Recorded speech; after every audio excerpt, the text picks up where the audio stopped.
Hal, thanks for joining us. As always, this has been a crushing story to follow over the past 24 hours. It started yesterday. They now are confirming 32 dead. 18 of them are adults, Hal. 14 of them are children. And they're still searching for live victims. Can you clarify? Because they were talking about the transition eventually from rescue to recovery. What are they talking about there?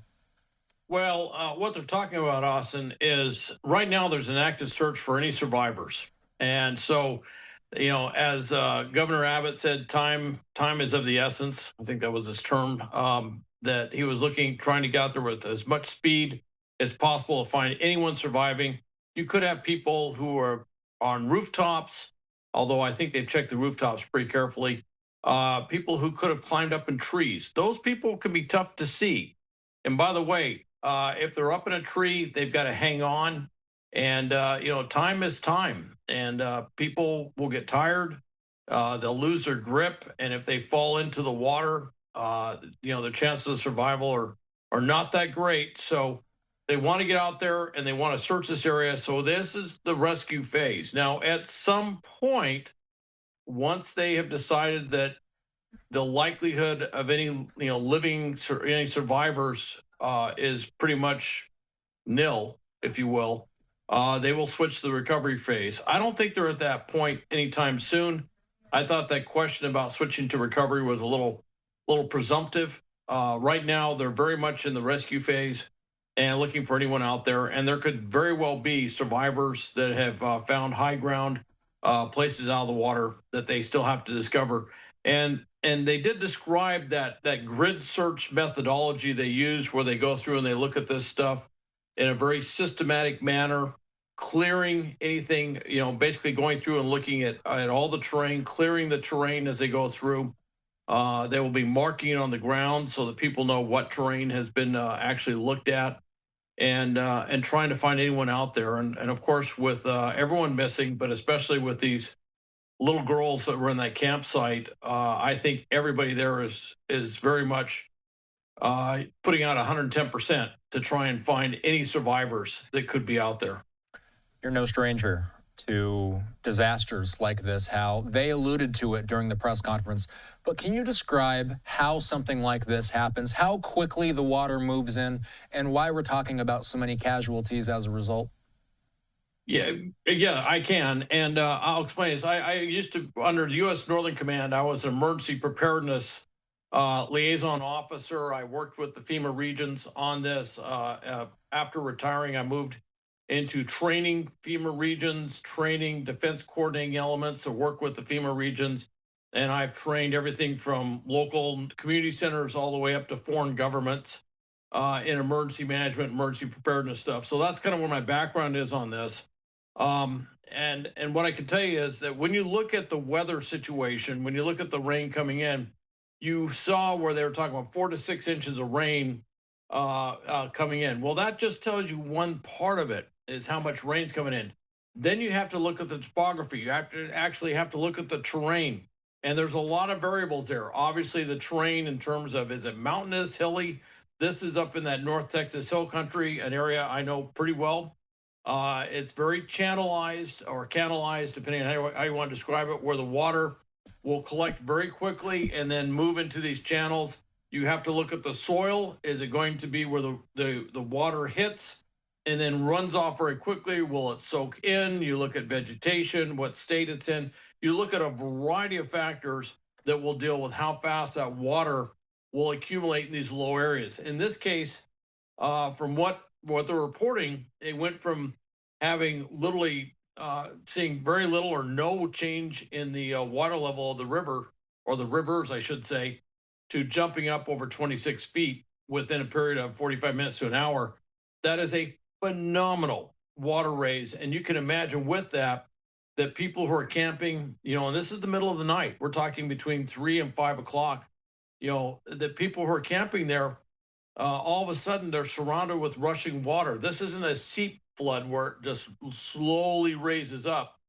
This is a flash flood. So some would look at it and say, well, the water is slowly rising. Yes, but once they get out in that water, that's fast moving water. There's a lot of debris in there, which means they can get knocked off their feet. And you can imagine if you get knocked off your feet, you go underwater with all the rocks, trees, automobiles, whatever could be underwater, that the survival chances drop considerably when that happens. So that's what they're looking at. That's the scenario that occurred in that area. Al, we heard Governor Abbott declare it was a disaster declaration, I believe, was how he began the press conference. What levers does that pull, and what resources does that give for an operation like this? Well, Governor Abbott did what he has to do in order to kick some things in. And I think Christy Noem, the DHS secretary, kind of explained it goes from local to state to federal. There is a process where the local government declares a disaster, and then that goes up to the state for request for assistance, where they declare a disaster, and then that includes a request for federal assistance. And then if when President Trump, and I'm certain that he's going to declare a disaster. That kicks in what's called the Stafford Act, and the Stafford Act deals with unlocking the resources of the federal government to come in and provide assistance on a major level. Now, you already heard that some things at the local level, for example, the U.S. Coast Guard is out there. Keep in mind, the U.S. Coast Guard does search and rescue all the time. That is one of their primary missions. They also have a lot of unique capabilities, particularly with helicopters and air support and people who are trained to do things like drop out of the sky and rescue people out of off of buildings or potentially out of trees or any place else they might be. So that the Coast Guard is out there. They were invaluable during Hurricane Katrina, and everybody got a chance to see what they do.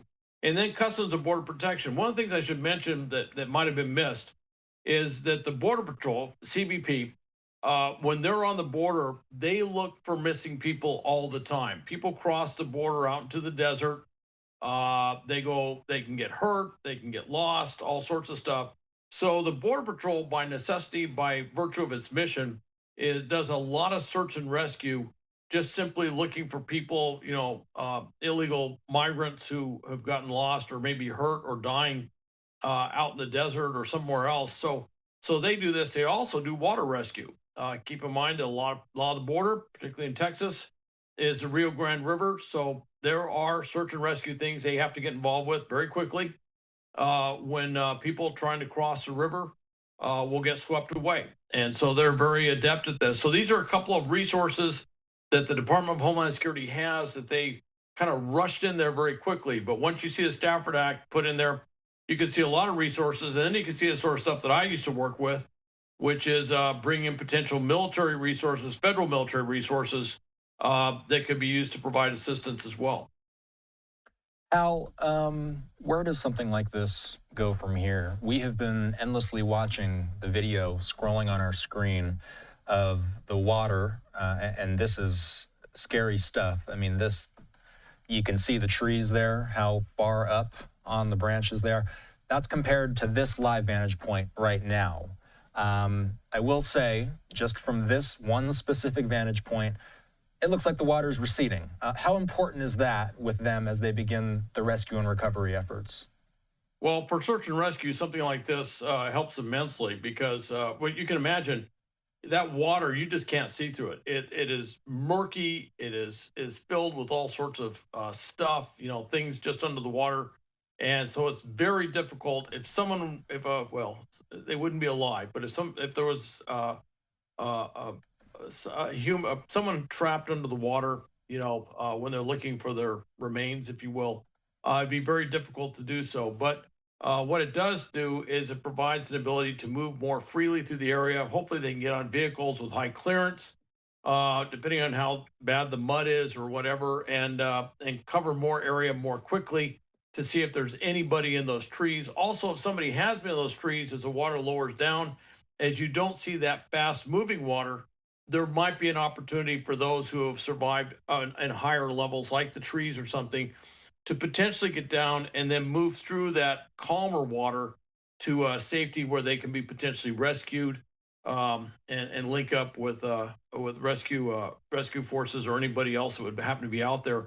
So this is absolutely critical, but it also gives you an idea. of the flash flood condition. The water jumped up 26 feet. That's over 8 meters within about an hour. And just as quickly, it is lowered back down. And you're seeing how fast it came down. So it was a very powerful, and I can't say that enough, very powerful in terms of kinetic energy flash flood that moved through there. And you got to get a sense for that. With a slower moving flood, a lot of times you won't see as many vehicles. Steep flooding, you'll see it, but with flash floods, people, as they get warning, will hop in their vehicles and get out of there as quickly as possible. What you saw in the images coming out of this one is a lot of vehicles were caught up in the flood, and that's an indication that people just didn't have warning to get out of there. And that tells you that it was a pretty powerful flood. And tragically, what's going to probably indicate is that a lot of people just weren't able to get out. I mean, we have to remain hopeful that they're going to find more survivors. That's the hope. Of course, the other side of that is they're also going to find those who did not survive, and that's the tragedy. The catastrophe that something like this entails. Can you speak to the involvement of the Department of Homeland Security in something like this? We just heard Secretary Nome talking about recovery efforts. How does DHS get involved? How does FEMA get involved? Well, FEMA is a component of the Department of Homeland Security. And at the highest level, Secretary Nome oversees all federal resources on the Department of Homeland Security, but that includes FEMA.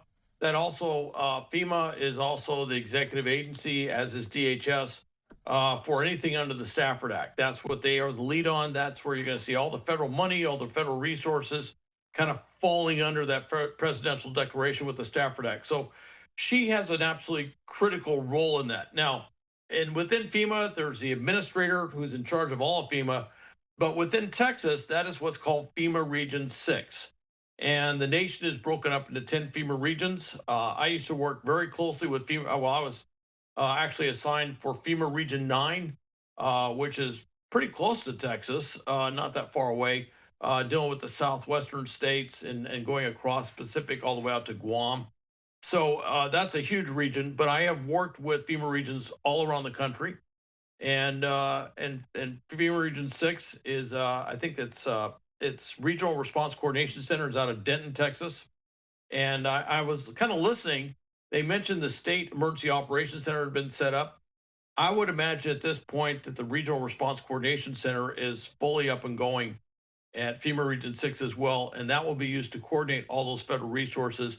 And I would think that they're moving proactively. They're not waiting for that Stafford Act to actually kick in. They're not waiting for that presidential declaration.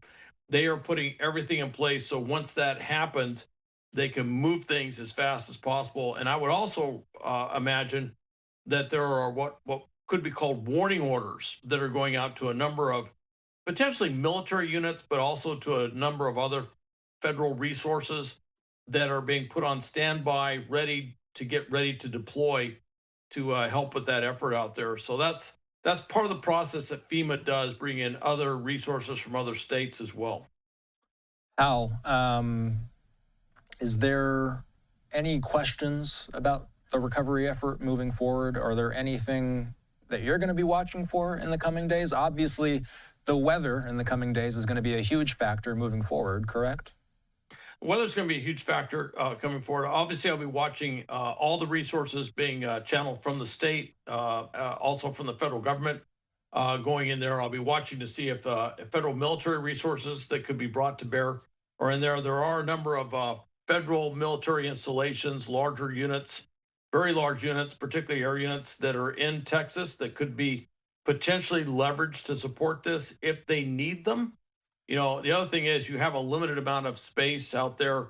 So there is that thing where they have to control it. They don't get too much going out there because sometimes you get too many resources in a small area. You can overwhelm that area, and pretty soon it becomes a bigger coordination problem than anything else.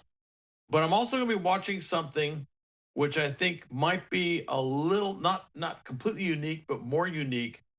Is you heard about the helicopters flying around? I think they mentioned that explicitly, but I have heard that there are drones being employed I'm kind of curious about how that's being done. I'm kind of curious if these are just government owned drones, that like local, state, or federal government drones, if there might be citizenry that are being brought in on an exigent basis to help with the search and rescue using drones. And then, of course, the big thing is airspace deconfliction. One of the things we saw with the recent fires, the Palisades fire, the East Eaton fire, but specifically the Palisades fire, is that there was a resident in the area that was flying a drone, and the airspace, he was not getting clearance to the airspace, flying that drone, and the drone actually struck an aircraft that was delivering, Super scooper.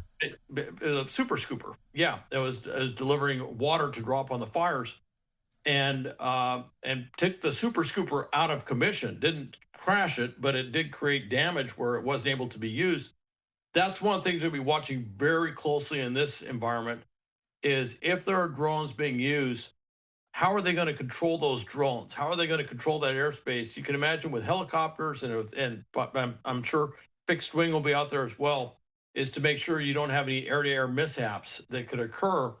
And so I'll be watching that very carefully, and that's because you're just seeing this rapid increase in the employment of drones in just about everything we do. Obviously, we talk about this in warfare all the time, but also we're seeing more and more drones used for things like search and rescue. So I'll be looking at that very, very carefully to see what happens there, and hoping that they manage it well so that there is nothing that goes wrong in the employment of any aviation assets in this effort. Hal Kempfer is a retired Marine intelligence officer, national security analyst, and the host of the Strat podcast. You can listen to the Strat podcast anywhere podcasts are available. Thanks for your insight, Hal. Have a good weekend. All right, you too, Austin.